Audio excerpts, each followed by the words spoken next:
Hey, what's up everybody, Prime22 here, bringing you part 4, I think, of my IDW Readathon.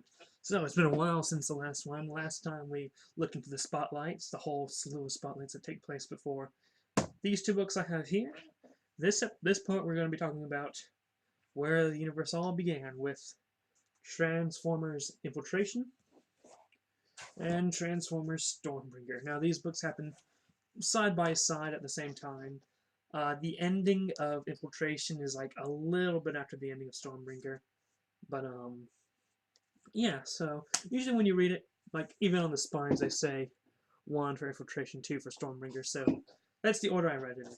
So let's get into Infiltration.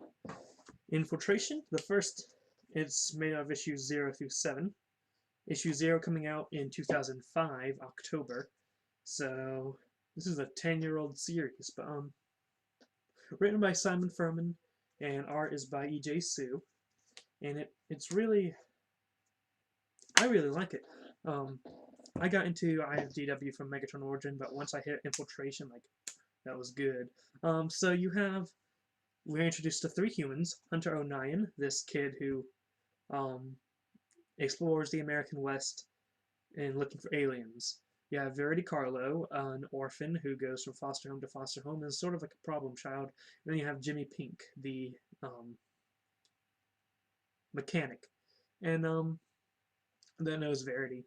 And they all come together and deal with an attack from Thundercracker, because the Decepticons and Autobots are both on the planet, and we learn that the Autobots are under the command of Prowl on Earth, and the Decepticons are under Starscream.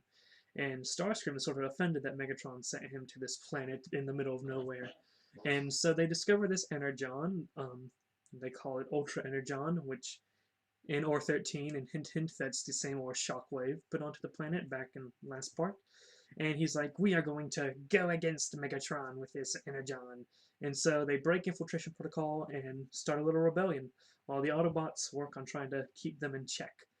And then eventually, while the Autobots are searching through one of the bunkers that the Decepticons were at that ran out of energon that they moved, they found Megatron, who came to Earth to put his troops back into check. And so then once he comes, the Autobots pretty much stay out of the way as Megatron goes over to the Decepticons and beats the living crap out of them and shoots like Starscream right through the chest. And yeah, it was pretty brutal. Don't know how Starscream survived that one, but yeah, the Autobots here is Prowl, Sunstreaker, Ironhide, Ratchet, Jazz, Wheeljack. I think that's it.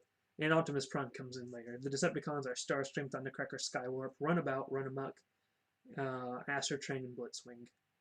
So I missed Autobot, I think. Let me check. Bumblebee. I forgot Bumblebee. But yeah, the Autobots call Optimus Prime over, and the humans sort of stay. And then we learn about this human group called the Machination that secretly wants to capture the Transformers. So, ooh, a little interesting there. So yeah, really liked the art, really liked the writing. Infiltration's a good read. Then we go.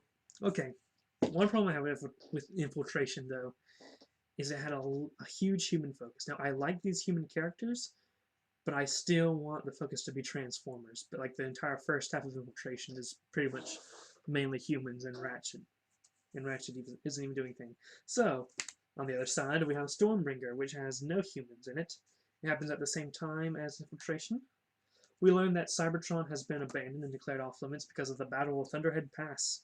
There was a Decepticon scientist called Thunderwing who wanted to use this pretender process for the Transformers to survive radiation poisoning on Cybertron because of the war. And Megatron's like, no, you can't do that. And so Thunderwing's like, I'm going to go do it anyway. And then he used the pretender process on himself and he became insane and this super powerful person. And the Autobots and Decepticons threw everything they had at him in the Battle of Thunderhead Pass that made Cybertron uninhabitable. But we see that Thunderwing his body was retrieved by Bludgeon back in Spotlight Soundwave. And so here we see the Autobots dealing with Bludgeon and his crew are becoming their own pretenders, and they're going to set Thunderwing loose onto the world. And so yeah, Bludgeon's gone full cuckoo. And he eventually does the pretender process on himself, and that makes him go brain dead. So he tried.